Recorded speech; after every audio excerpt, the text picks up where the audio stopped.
Hello दोस्तों, नमस्कार। स्वागत है आपका हमारे यूट्यूब चैनल सम्राट एजुकेशन में। दोस्तों, आज के इस वीडियो में आप लोगों को बीएससी एग्रीकल्चर फिफ्थ सेमेस्टर के एक विषय इंटेलेक्चुअल प्रॉपर्टी राइट एजी 509 का 7 मोस्ट इम्पॉर्टेंट लॉन्ग क्वेश्चन बताने वाला हूं, जो कि आपके एग्जाम के लिए बहुत ज़्यादा इंपॉर्टेंट होने वाला है। तो आप लोग वीडियो को पूरा देखिएगा और वीडियो अच्छा लगे तो वीडियो को लाइक कीजिएगा, चैनल को सब्सक्राइब कीजिएगा। इसके बाद भी यदि आप लोग 40 लाइक कर देंगे इस वीडियो पे तो एक वीडियो और आएगा, ठीक है। तो आप लोग जल्दी से इसको पहुंचा दीजिएगा 40 लाइक पे। तो शाम तक या जब पहुंचाएंगे उसके 10 मिनट के अंदर में आप लोग वीडियो मिल जाएगा। तो चलिए स्टार्ट करते हैं आज का पहला क्वेश्चन। बौद्धिक संपदा से आप क्या समझते हैं, इसके प्रकार बताइए एवं इसका महत्व भी बताइए। तो चलिए देखते हैं। सबसे पहले बौद्धिक संपदा क्या होता है, ठीक है। तो बौद्धिक संपदा उन रचनाओं को कहते हैं जो दिमाग से निकलती, ठीक है। जैसे दिमाग से निकलने वाली रचनाओं को बोलते हैं बौद्धिक संपदा। जैसे आपने कोई किताब लिखी है, ठीक है, आपने कोई किताब लिखी तो वह क्या होगी, वह एक होगी बौद्धिक संपदा।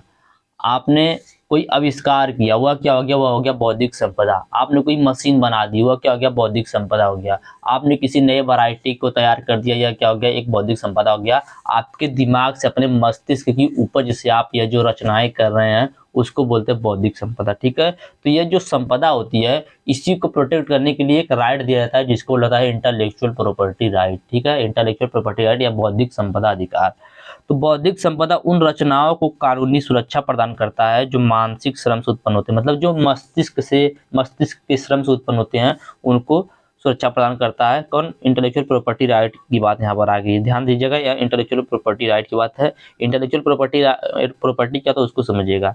तो बौद्धिक संपदा किसी व्यक्ति या संस्था द्वारा सृजित कोई साहित्यिक कृति, कला, खोज, प्रतीक, नाम, चित्र, डिजाइन आदि को कहते हैं। बौद्धिक संपदा मतलब समझिएगा बुद्धि से, जब कोई इंसान अपनी बुद्धि से, कोई मनुष्य अपनी बुद्धि से कोई चीज बनाता है, कोई गाना लिखता है, कोई रचना करता है, कोई खोज करता है, या कोई प्रतीक बनाता है, प्रतीक मतलब बोल सकते हैं लोगो बनाता है, ठीक है, चित्र बनाता है, डिजाइन बनाता है, तो उसको क्या बोलते हैं, उसी को बोलते हैं इंटेलेक्चुअल प्रॉपर्टी, ठीक है। बौद्धिक संपदा, बुद्धि से निकलने वाली संपदा को बोल सकते हैं बौद्धिक संपदा। समझिएगा, आप लोगों को समझने के लिए ऐसे मैं बता रहा हूँ, ऐसा नहीं लिखना आप लोगों को। बौद्धिक संपदा किसी व्यक्ति या संस्था द्वारा सृजित कोई संगीत हो सकता है, कोई साहित्यिक कृति, कला, खोज, प्रतीक, नाम, चित्र, डिजाइन आदि हो सकता है, ठीक है। तो इसको इंटेलेक्चुअल प्रॉपर्टी संपदा। जिस प्रकार भौतिक संपत्ति का स्वामी होता है, जिस प्रकार आपका जो जमीन, आपकी जो प्रॉपर्टी है उसके स्वामी होते हैं, उसी प्रकार, ठीक उसी प्रकार बौद्धिक संपदा जो होता है आपके दिमाग से, जो मान लीजिए आपने कोई आविष्कार किया, ठीक है, आपने एक पेन का आविष्कार किया है अपने दिमाग से, तो यह जो पेन है, यह क्या है, पेन को आपने बनाया, या आपकी भौतिक संपदा, सॉरी, ये आपकी इंटेलेक्चुअल प्रॉपर्टी बौद्धिक संपदा होगी, ठीक है। तो जिस प्रकार आप बौद्धिक संपत्ति के जिस प्रकार आप भौतिक संपत्ति के मालिक होते हैं, उसी प्रकार आप बौद्धिक संपत्ति के मालिक भी होंगे। कैसे, तो उसके लिए कुछ आप लोगों को अधिकार दिए जाते हैं जिसको क्या बोलते हैं, जिनको बोलते हैं बौद्धिक संपदा अधिकार, ठीक है। तो जिस प्रकार भौतिक संपत्ति का स्वामी होता है, उसी प्रकार कोई बौद्धिक संपदा का भी स्वामी हो सकता है, जिसके लिए उसे बौद्धिक संपदा अधिकार प्रदान किए जाते हैं। या तो जिसे कोई व्यक्ति अपनी बुद्धि से उत्पन्न करता है उसको बोलते हैं बौद्धिक संपदा। ऐसी वस्तु जिसे कोई व्यक्ति अपनी बुद्धि से उत्पन्न करता है उसको क्या बोलते हैं, उसी को बोलते हैं बौद्धिक संपदा। तो यहाँ तक आपको बात समझ में आ गई बौद्धिक संपदा क्या होता है। बौद्धिक संपदा मतलब अपने मस्तिष्क की उपज से, अपने दिमाग से कोई रचना करेंगे, कोई गाना लिखेंगे, कोई खोज, कोई आविष्कार, कोई कृति, कोई चित्र, कुछ भी बनाएंगे अपने दिमाग से, अपने मस्तिष्क से, तो उसको बोलते हैं क्या, उसी को बोलते हैं इंटेलेक्चुअल प्रॉपर्टी, ठीक है। बौद्धिक संपदा बुद्धि से निकलती है जो हमारी। प्रकार पूछा था बौद्धिक संपदा के, ठीक है, समझिएगा। क्वेश्चन पूछा था इसके प्रकार बताइए। तो आविष्कार हो सकता है, इसका पहला प्रकार आविष्कार भी हो सकता है, कोई आविष्कार हो सकता है, जैसे नई और उपयोगी उत्पाद या प्रक्रिया, जैसे संकर बीज का उत्पादन कर सकता है, रोग प्रतिरोधी फसलों का उत्पादन कर सकता है, कृषि मशीनरी का उत्पादन कर सकता है, दवाइयों का उत्पादन कर सकता है, और भी औद्योगिक प्रक्रियाओं को कर सकता है। किसके माध्यम से, सॉरी, यह सब किसके माध्यम से हो रहा है, ये सब क्या है, इंटेलेक्चुअल प्रॉपर्टी का प्रकार है, ठीक है। पौधों का किस्म, नए और विशिष्ट पौधे की किस्मों को बना सकता है जिनमें बेहतर पैदावार हो, रोग प्रतिरोधक क्षमता हो और पोषण मूल्य उचित मात्रा में हो। औद्योगिक डिजाइन बना सकता है, तो उत्पादों का रूप और आकार, जैसे कृषि उपकरण को बना सकता है, मशीनरी, पैकेजिंग आदि किसके अंडर में आता है, तो औद्योगिक डिजाइन के। हम देखिए इसका प्रकार बता रहे हैं, शॉर्ट में बता रहे हैं, इसके बारे में नहीं बता रहे हैं डिटेल में, क्योंकि वीडियो काफी लंबा होने वाला है इसकी वजह से। आगे ट्रेडमार्क। तो ट्रेडमार्क क्या होता है? तो शब्द, प्रतीक या नाम जो किसी व्यवसाय के उत्पादों या सेवाओं को पहचानते हैं, जैसे ब्रांड का नाम हो गया, लोगो हो गया, टैगलाइन हो गया, ठीक है। जैसे हमारा जो लोगो है, आप अभी देखेंगे यूट्यूब चैनल पे हमारा एक लोगो, ठीक है।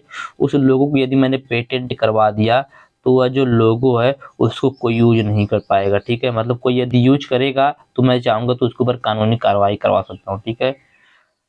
ट्रेडमार्क बोल सकते हो इसको। उससे क्या होता है, उससे हम अपने प्रोडक्ट जो होते हैं उसको पहचानते हैं किस मार्क का। जैसे आप किसी ब्रांडेड कंपनी का कोई प्रोडक्ट लेंगे तो उस पर देखेंगे उसका एक ट्रेडमार्क लगा होता है, जिससे आप पहचानते हैं कि हाँ इसी कंपनी का प्रोडक्ट है ये, ठीक है। आगे देखते हैं भौगोलिक संकेत। तो विशिष्ट क्षेत्र से उत्पन्न होने वाली उत्पादों और सेवाओं की पहचान, जैसे बासमती चावल हो गई, दार्जिलिंग की चाय हो गई और कांचीपुरम की साड़ी होगी। मतलब कि वहाँ से फेमस किया जाएगा। जैसे उत्तर प्रदेश में कुछ फेमस रहेगा तो उसके नाम से उसको बोला जाएगा। जैसे बासमती चावल हो गया, दार्जिलिंग की चाय हो गई, कांचीपुरम की साड़ी होगी, ठीक है। इसको भौगोलिक संकेत के द्वारा या भौगोलिक संकेत से हम लोग जानते हैं। आगे देखते हैं अगला प्रकार कॉपीराइट। तो मूल रचनात्मक कार्यों की रक्षा करता है, जैसे साहित्यिक कार्य, मतलब किताब, लेख, चित्र, मूर्ति, संगीत रचना, फिल्म आदि इसके अंदर में आते हैं, कॉपीराइट के अंदर में आते हैं। अगला है व्यापार रस। तो गोपनीय जानकारी जो व्यवसाय को प्रतिस्पर्धात्मक लाभ प्रदान करती है, जैसे उत्पादन की प्रक्रिया, ग्राहक की सूची, बाजार रणनीति। तो यह था इंटेलेक्चुअल प्रॉपर्टी के प्रकार। अब देखेंगे इनका महत्व, ठीक है। थोड़ा सा जूम कर लेते हैं। भारत में आईपी का महत्व। तो पहला है नवीनता को प्रोत्साहित करना, ठीक है। नवीनता मतलब आपको यदि नए चीज का आविष्कार कर रहे हैं, नए चीज के बारे में खोज कर रहे हैं तो उसको प्रोत्साहित करता है कौन? Intellectual property. तो आईपी सुरचनाकारों को अपने में निवेश करने और नई चीजें बनाने के लिए प्रोत्साहित करती है। अगला है रोजगार सृजन। तो आईपी सुरक्षित उद्योग अर्थव्यवस्था में महत्वपूर्ण योगदान करते हैं और रोजगार के अवसर भी प्रदान करते हैं। अगला है आर्थिक विकास। तो आईपी अधिकार रचनाकारों को अपने कार्यों से लाभान्वित होने और अर्थव्यवस्था में योगदान करने में मदद करते हैं। अगला है उपभोक्ताओं की रक्षा। तो आईपी नकली और घटिया उत्पादों से उपभोक्ताओं की रक्षा करने में भी मदद करता है। तो यह आप लोग पहला क्वेश्चन जो था वह पूरा कंप्लीट हो चुका है। चलिए चलते हैं अब अगले क्वेश्चन पे। दूसरा क्वेश्चन देखते हैं। प्रश्न है पेटेंट क्या है? पेटेंट अधिनियम 1970 एवं भारतीय पेटेंट व्यवस्था का वर्णन कीजिए, ठीक है। क्वेश्चन सुनिएगा फिर से। पेटेंट क्या है? पेटेंट अधिनियम 1970 एवं भारतीय पेटेंट व्यवस्था का वर्णन कीजिए। तो सबसे पहले देखते हैं पेटेंट क्या होता है। तो पेटेंट में थोड़ा आप लोगों को समझाता हूँ। जैसे मान लीजिए आपने कोई प्रोडक्ट बनाया, जैसे मैंने आपको बताया था पेन के बारे में। तो आपने कोई एक पेन बनाया, ठीक है। ये जो पेन है आपने बनाया, ऐसा पेन कोई नहीं बनाया है, ठीक है। इस पेन में कुछ अलग फीचर्स हैं। तो इस पेन को आपने बनाया है, आप चाहते हैं कि हमारे जैसा पेन कोई और ना बना पाए, ठीक है। तो इसके लिए आप क्या करवाएंगे? इसको पेटेंट करवाएंगे, ठीक है। क्या करवाएंगे? पेटेंट करवाएंगे। आप यदि इसको पेटेंट करवा लेते हैं तो आपका जो प्रोडक्ट होगा, आपका जो पेन होगा, आपकी जैसा कोई और नहीं बना सकता है, ठीक है। यदि बनाएगा तो आप उसके ऊपर कानूनी कार्रवाई करवा सकते हैं, क्योंकि आपने पेटेंट करवाया है। तो यह एक कानूनी सुरक्षा होती है, जो क्या होता है, जो हमारे मस्तिष्क की उपज को सुरक्षा प्रदान करता है, जो कि इंटेलेक्चुअल प्रॉपर्टी राइट के अंडर में आता है। जो पेटेंट होता है 20 साल के लिए दिया जाता है, ठीक है। ये कुछ बेसिक जानकारी थी जो मैंने बताया, अभी समझ में आ जाएगा, धीरे धीरे सब कुछ समझ में आएगा, परेशान मत होइए। तो पेटेंट एक प्रकार का एकाधिकार है जो किसी आविष्कारक या उसके उत्तराधिकारी को सॉरी पेटेंट एक प्रकार का एकाधिकार है जो किसी आविष्कारक या उसके उत्तराधिकारी द्वारा कानून सत्यापित व्यक्ति को उसके आविष्कार के लिए निश्चित समय अवधि तक प्रदान किया जाता है, ठीक है। कोई आपका प्रोडक्ट है, आप उसके उत्तराधिकारी मतलब आप उसके खोज करना है, तो आप चाहेंगे तो उसको क्या करवा सकते हैं? पेटेंट करवा सकते हैं। तो पेटेंट एक निश्चित समय अवधि तक प्रदान किया जाता है, 15 से 20 साल के लिए। समय अवधि में आविष्कारक अथवा उसके प्रतिनिधि को यह अधिकार होता है कि वह अपने आविष्कार का व्यापारीकरण कर सके तथा आर्थिक लाभ उठा सके, ठीक है। जितना समय अवधि आपको दिया गया है 15 से 20 साल, आप यदि चाहें उस समय अवधि में उसको बेच सकते हैं, बेच को उसको व्यापार कर सकते हैं, आर्थिक लाभ कमा सकते हैं, ठीक है। तो यही बताया गया है कि समय अवधि में आविष्कारक अथवा उसके प्रतिनिधियों को यह अधिकार होता है कि वह अपने आविष्कार का व्यापारीकरण कर सके तथा आर्थिक लाभ उठा सके। एक व्यक्ति अपने जीवन का अमूल्य समय और धन किसी आविष्कार के पीछे लगाता है, तब जाकर वह कामयाब हो पाता है, ठीक है। आप किसी भी चीज को करने के लिए, किसी भी खोज को करने के लिए बहुत मेहनत करते हैं, तब जाकर आप उसमें कामयाब होते हैं। पेटेंट उसी व्यक्ति को सरकार द्वारा निर्धारित एक उपलब्धि होती है जिसका लाभ उसे 20 वर्षों तक मिलता है। इस 20 वर्षों के बाद यह पेटेंट आविष्कार पूरे समाज या देश की संपत्ति कहलाती है। मतलब जब आप किसी चीज का पेटेंट करवाएंगे उसके 20 साल तक तो सिर्फ आप ही उसको बना सकते हैं, आप ही उसके बेच सकते हैं, लेकिन 20 साल के बाद वह पूरे समाज हो जाता है, पूरे देश की संपत्ति हो जाती है। ठीक है, तो यह था यह था पेटेंट क्या होता है। आगे देखते हैं पेटेंट अधिनियम 1970। तो पेटेंट अधिनियम 1970 भारत में पेटेंट प्रदान करने और उन्हें नियंत्रित करने के लिए एक कानूनी ढांचा प्रदान करता है। यह आविष्कारों को प्रोत्साहित करने और तकनीकी प्रगति को बढ़ावा देने के लिए लोगों को बौद्धिक संपदा अधिकार देता है। पेटेंट योग्य वस्तुएं, मतलब यदि आपको किसी चीज का पेटेंट करवाना है तो उसके लिए क्या क्या होना चाहिए, याद रखिएगा, बहुत इंपॉर्टेंट पॉइंट है। तो नए, पहले से ज्ञात या उपयोग में नहीं होना चाहिए, मतलब ऐसा कोई प्रोडक्ट नहीं होना चाहिए जो पहले से उसका पेटेंट करवाया गया उस वैसे प्रोडक्ट का। ठीक है, मतलब पहले से ज्ञात या उपयोग में नहीं होना चाहिए। अगला है अनन्य, उद्योग में किसी व्यक्ति के लिए आसानी से उपलब्ध नहीं होना चाहिए। अगला है औद्योगिक रूप से उपयोगी, तो व्यावसायिक रूप से उत्पादित या उपयोग किए जाने वाले में जाने में सक्षम होना चाहिए। ठीक है, तो ये इतने जो पॉइंट बताया ये सब जरूरी होने चाहिए। आगे देखते हैं इसके बाद 1970 में, मैंने फोटो उसका लेना भूल गया, मैं थोड़ा ऐसे ही बताता हूँ, आप लोग सुनिएगा। तो भारत में पेटेंट सिस्टम एक कानूनी प्रक्रिया है जिसका उद्देश्य नए और अविष्कृत उत्पादों और प्रक्रियाओं को संरक्षित करना है। इसका मुख्य उद्देश्य आविष्कारकों को उनके उत्पादों या प्रक्रियाओं के लिए निर्दिष्ट समय तक एक विशेष अधिकार प्रदान करना है जिससे वे अपने निवेशों को पुनः प्राप्त कर सकें। ठीक है, पेटेंट एक प्रकार का कानूनी दस्तावेज है जो किसी व्यक्ति या कंपनी को उनके आविष्कार की पहचान और संरक्षण का अधिकार देता है या अन्य लोगों को उस आविष्कार का उपयोग करने से रोकता है। यह था पेटेंट एक्ट 1970। यही बोलता है कि आपने यदि पेटेंट करवाया है तो उसको कोई और नहीं बना सकता, कोई और उसका यूज नहीं कर सकता। आगे देखते हैं इसी में जो पेटेंट व्यवस्था था उसका वर्णन करना है। तो भारत में पेटेंट प्रणाली, तो इसके लिए सबसे पहले भारतीय पेटेंट कार्यालय बनाए गए, इंटेलेक्चुअल प्रॉपर्टी ऑफिस बनाए गए हैं। तो यह पेटेंट आवेदकों की जांच और अनुदान, पेटेंट रजिस्टर का रखरखाव और पेटेंट से संबंधित विवादों को हल करने के लिए जिम्मेदार होते हैं। इसके बाद होता है पेटेंट नियंत्रक, यह इंटेलेक्चुअल प्रॉपर्टी ऑफिस का प्रमुख होता है और पेटेंट से संबंधित सभी मामलों का पर्यवेक्षण करता है। उसका बाद अगला पॉइंट है पेटेंट अपील बोर्ड, तो यह पेटेंट से संबंधित मामलों में आईपीओ के फैसलों के खिलाफ अपील सुनता है। पेटेंट सेल या पेटेंट से संबंधित मामलों में मुकदमे चलाने के लिए जिम्मेदार होता है। तो यह थे कुछ पॉइंट। आगे देखते हैं अगला क्वेश्चन है बौद्धिक संपदा अधिकार से आप क्या समझते हैं, बौद्धिक संपदा अधिकार क्या है। तो बौद्धिक संपदा अधिकार मानव मस्तिष्क की उपज है। दुनिया के देश कई सदियों से अपने कानून बनाकर इन्हें सुरक्षित करते चले आ रहे हैं। इसके लिए सन 1994 में विश्व व्यापार संगठन बना जिसका एक समझौता है ट्रिप्स। ठीक है, नहीं समझा कोई दिक्कत नहीं, भी समझ में आ जाएगा, परेशान मत होइए। बौद्धिक संपदा अधिकार व्यक्तियों को उनके दिमाग की रचनाओं जैसे आविष्कारों, साहित्यिक और कलात्मक कार्य और प्रतीकों, नामों और वाणिज्य में उपयोग किए जाने वाले चित्रों आदि के लिए दिया गया एक प्रकार का अधिकार है। मतलब आप किसी भी चीज का जब आविष्कार करते हैं, ठीक, खोज करते हैं, तो उसके लिए आपको एक विशेष प्रकार का अधिकार दिया जाता है जिसको बौद्धिक संपदा अधिकार बोला जाता है। ठीक है, समझ में आया। सीरीज से भी मैंने इसका से स्टार्ट लिया है। तो बौद्धिक संपदा अधिकार मानव मस्तिष्क की उपज है। दुनिया के कई देश कई सदियों से अपने अपने कानून बनाकर इन्हें सुरक्षित करते चले आ रहे हैं। सन 1994 में विश्व व्यापार संगठन वर्ल्ड ट्रेड ऑर्गेनाइजेशन बना।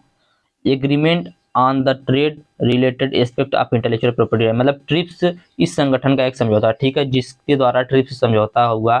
सभी देश जो विश्व व्यापार संगठन के अंतर्गत आते हैं उन्हें इसे मानना तथा उनके अपने कानून उसी के मुताबिक बनाने हैं। हम भी बौद्धिक अधिकार से संबंधित कानूनों को उसी कारण से बदल रहे हैं ताकि वह ट्रिप्स के मुताबिक हो जाए। मतलब कार्य में बौद्धिक संपदा अधिकार इतना डिटेल में आप लोग मत जानिए, सिर्फ इतना जान लिए कि जब कोई व्यक्ति या कोई मनुष्य किसी भी चीज का खोज करता है, किसी का आविष्कार करता है, तो उसको एक विशेष प्रकार का अधिकार दिया जाता है जिसको बौद्धिक संपदा अधिकार बोला जाता है। अगले क्वेश्चन पर चलते हैं। अगला क्वेश्चन बहुत ज्यादा इंपॉर्टेंट और दो टाइप से एक क्वेश्चन पूछता है, ध्यान सुनिएगा। एक क्वेश्चन बोलेगा भोजन एवं कृषि के लिए पादप आनुवांशिक संसाधनों पर अंतर्राष्ट्रीय संधि पर विस्तृत वर्णन कीजिए। ठीक है, भोजन एवं कृषि के लिए पादप आनुवांशिक संसाधनों पर अंतर्राष्ट्रीय संधि का वर्णन कीजिए। तो ऐसे पूछ सकता है या पूछेगा कि ITPGRFA क्या है। इसके बारे में बताइए। ठीक है, ऐसा पूछ सकता है ITPGRFA के बारे में बताइए, या बोलेगा भोजन एवं कृषि के लिए पादप आनुवंशिक संसाधनों पर अंतर्राष्ट्रीय संधि का वर्णन, विस्तृत वर्णन कीजिए।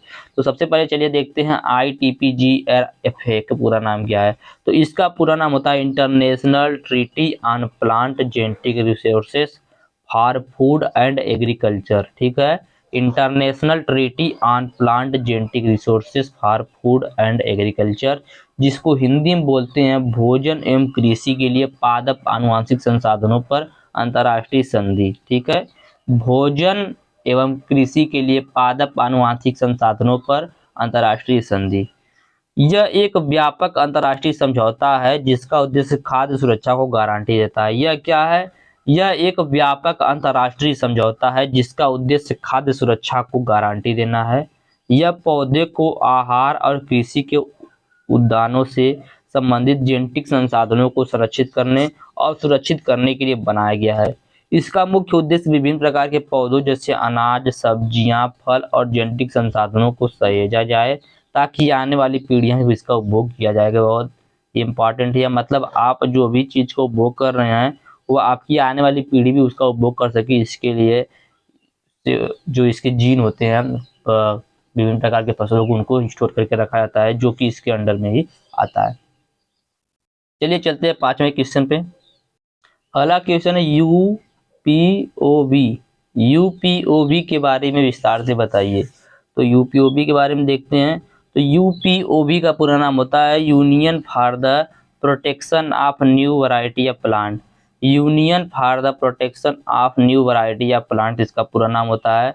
ये पौधे की नई किस्मों के संरक्षण के लिए अंतर्राष्ट्रीय संघ यूपीओवी जिनेवा स्विट्जरलैंड में स्थित एक अंतर सरकारी संगठन है। ठीक है, क्या है? एक अंतर सरकारी संगठन है। यूपीओवी की स्थापना 1961 में पौधे की नई किस्मों के संरक्षण के लिए अंतर्राष्ट्रीय कन्वेंशन यूपीओवी कन्वेंशन द्वारा की गई थी। ठीक है, यूपीओवी कन्वेंशन द्वारा की गई थी। यूपीओवी का उद्देश्य समाज के लाभ के लिए पौधों की नई किस्म के किसान के विकास को प्रोत्साहित करने के लिए उद्देश्यों से पौधे की विविधता संरक्षण की एक प्रभावी प्रणाली प्रदान करना और बढ़ावा देना है। यूपीओवी कन्वेंशन सदस्यों को नए पौधे की किस्मों के प्रजनकों को इंटेलेक्चुअल प्रॉपर्टी राइट ब्रीडर का अधिकार प्रदान करके पौधे के प्रजनन को प्रोत्साहित करने का अधिकार प्रदान करता है। तो यह था यूपीओवी क्या है। आगे देखते हैं अगला क्वेश्चन। अगला क्वेश्चन बहुत ज़्यादा इंपॉर्टेंट है। बर्न सम्मेलन। बर्न सम्मेलन या इसको बर्न कन्वेंशन भी बोला जाता है। एग्जाम पूछता है बर्न सम्मेलन, तो क्या होता है बर्न सम्मेलन? तो बर्न सम्मेलन के बारे में देखेंगे। साहित्यिक और कलात्मक कार्यों के संरक्षण के लिए बर्न सम्मेलन, जिसे आमतौर पर बर्न कन्वेंशन के रूप में भी जाना जाता है, यह कॉपीराइट को नियंत्रित करने वाला एक अंतर्राष्ट्रीय समझौता है। कॉपीराइट को नियंत्रित करने वाला एक अंतर्राष्ट्रीय समझौता। कॉपीराइट क्या होता है? जैसे आप लोग यूट्यूब, कुछ लोग जानते होंगे जिसका यूट्यूब पे जाना होगा, कि आप यदि किसी दूसरे का वीडियो डाल देते हैं तो उस पर क्या आ जाता है? कॉपीराइट आ जाता है। ठीक है, ठीक उसी प्रकार जैसे कोई अपना रचना किया है किसी ने, ठीक है, किसी ने साहित्यिक रचना की, किसी ने किताब लिखा है, तो उसी की जैसा कोई और किताब लिख लेगा तो उसके ऊपर क्या लग जाएगा? कॉपीराइट एक्ट लग जाता है। तो यही है बर्न सम्मेलन, जिसको कॉपीराइट को इसी के अंडर में बनाया गया है। ठीक है, तो साहित्यिक और कलात्मक कार्यों के संरक्षण के लिए बर्न सम्मेलन, जिसे आमतौर पर बर्न कन्वेंशन के रूप में जाना जाता है, यह कॉपीराइट को नियंत्रित करने वाला एक अंतर्राष्ट्रीय समझौता है। इसे पहली बार 1886 में बर्न स्विट्जरलैंड में अपनाया गया था। कहाँ पर? बर्न स्विट्जरलैंड में अपनाया गया था। बर्न सम्मेलन आधुनिक कॉपीराइट कानून के कई पहलुओं को सूचीबद्ध करता है। बर्न सम्मेलन जो होता है आधुनिक कॉपीराइट कानून के कई पहलुओं को सूचीबद्ध करता है। इसने उस अवधारणा को प्रस्तुत किया कि कॉपीराइट उस श्रेणी में मौजूद हो, कॉपीराइट उस क्षण मौजूद होता है जब कोई कार्य निश्चित होता है या पंजीकरण की आवश्यकता के बजाय एक मूर्त प्रारूप में प्रकट होता है। तो यह था बर्न सम्मेलन। इसके बारे में और देखेंगे। बर्न सम्मेलन, जिसे औपचारिक रूप से साहित्यिक और कलात्मक कृतियों के अंतर्राष्ट्रीय सम्मेलन के रूप में जाना जाता है, बौद्धिक संपदा अधिकारों, विशेष रूप से साहित्यिक और कलात्मक कार्यों के लिए कॉपीराइट सुरक्षा से संबंधित एक अंतर्राष्ट्रीय समझौता है। यह 9 सितंबर 1886 को बर्न स्विट्जरलैंड में हस्ताक्षरित हुआ था और 5 जुलाई सन 1887 को लागू हुआ था। यह बर्न में हस्ताक्षरित किया गया था स्कूल, इसको बर्न सम्मेलन के नाम से भी जाना जाता है। ठीक है, आगे देखते हैं। पादप किस्म और कृषक अधिकार संरक्षण अधिनियम 2001 का वर्णन कीजिए। तो भारत सरकार ने the gazette extra ordinary part second section 1 published by authority New Delhi ने मंगलवार 30 अक्टूबर 2001 को पादप किस्म और कृषक अधिकार संरक्षण अधिनियम 2001 को स्यूजेनेरिस प्रणाली अपनाते हुए लागू किया था। ठीक है, फिर से सुनिएगा, बहुत इंपॉर्टेंट क्वेश्चन है, बहुत इंपॉर्टेंट टॉपिक है। भारत सरकार ने the gazette extraordinary part second section 1 published by authority New Delhi ने 30 अक्टूबर 2001 को पादप किस्म और कृषक अधिकार संरक्षण अधिनियम 2001 को स्यूजेनेरिस प्रणाली अपनाते हुए लागू किया था। पादप किस्म और कृषक अधिकार संरक्षण अधिनियम 2001 किसान एवं पादप प्रजनकों को उनकी प्रजाति का मालिकाना हक स्वीकृत करता है। ध्यान समझिएगा एक पॉइंट, पादप किस्म और कृषक अधिकार संरक्षण अधिनियम 2001 किसान और पादप प्रजनकों को उनकी प्रजाति का मालिकाना हक स्वीकृत करता है। आईपीआर एक व्यक्तिगत अधिकार होता है जिसके अंतर्गत किसान या पादप प्रजनक को पादप किस्म और कृषक अधिकार संरक्षण अधिनियम 2001 के द्वारा पंजीकृत किस्म के उत्पादन के आयात निर्यात वितरण बाजार व बेचने का अधिकार प्राप्त होता है। भारतीय कानून न केवल पौधों की नई किस्मों के लिए अंतर्राष्ट्रीय संघ 1978 के अनुरूप है, बल्कि इनमें सार्वजनिक क्षेत्र के प्रजनन संस्थानों और किसान हितों की रक्षा के लिए पर्याप्त प्रावधान भी मौजूद हैं। यह कानून पादप प्रजनन गतिविधियों को वाणिज्यिक पादप प्रजनकों और किसान दोनों के योगदान को मान्यता देता है और ट्रिप्स को इस तरह लागू करने का भी प्रावधान करता है जो निजी सार्वजनिक क्षेत्रों और अनुसंधान संस्थानों के साथ साथ संसाधन रहित सभी हितधारकों के विशिष्ट सामाजिक आर्थिक हितों का समर्थन करता है। तो यह था आप लोगों का 7वां क्वेश्चन।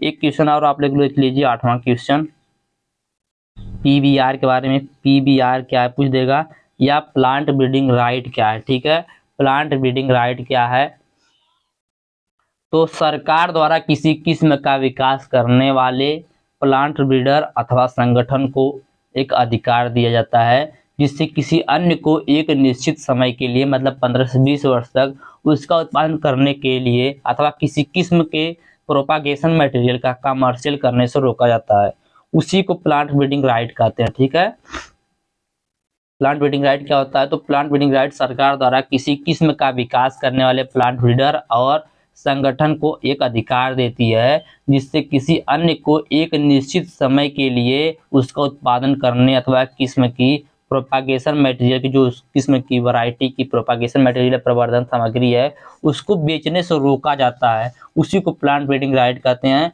ब्रीडर अधिकार जो होता है संरक्षण प्राप्त करने के लिए किस्म में नवीनता, विद्यमान किस्म से भिन्नता, लक्षणों में एक रूपता तथा स्थायी इत्यादि होना अति आवश्यक होता है। ब्रीडर अधिकारी के अंतर्गत किस्म की सुरक्षा की जाती है। ब्रीडर अधिकारी द्वारा संख्या, व्यक्ति, संगठन इत्यादि को भी पादप सामग्री के उत्पादन तथा विक्रय के लिए कुछ शर्तों के साथ अधिकृत या अधिकार दे सकता है। ठीक है, तो ये था प्लांट ब्रीडिंग राइट। उम्मीद करते हैं मैंने जो आज आप लोगों को 8 क्वेश्चन बताया सब समझ में आया होगा और कहीं कोई दिक्कत नहीं होगी। कहीं दिक्कत हो तो आप लोग बताइएगा, अगले वीडियो में उसको क्लियर कर दिया जाएगा। और वीडियो अच्छा लगा तो वीडियो को लाइक कीजिएगा, चैनल को सब्सक्राइब कीजिएगा, अपने दोस्तों का शेयर कीजिएगा। कम से कम 40 लाइक हो जाएगा तो उसके बाद एक वीडियो और आएगा और आप लोगों का पूरा क्वेश्चन कवर हो जाएगा। धन्यवाद, जय हिंद।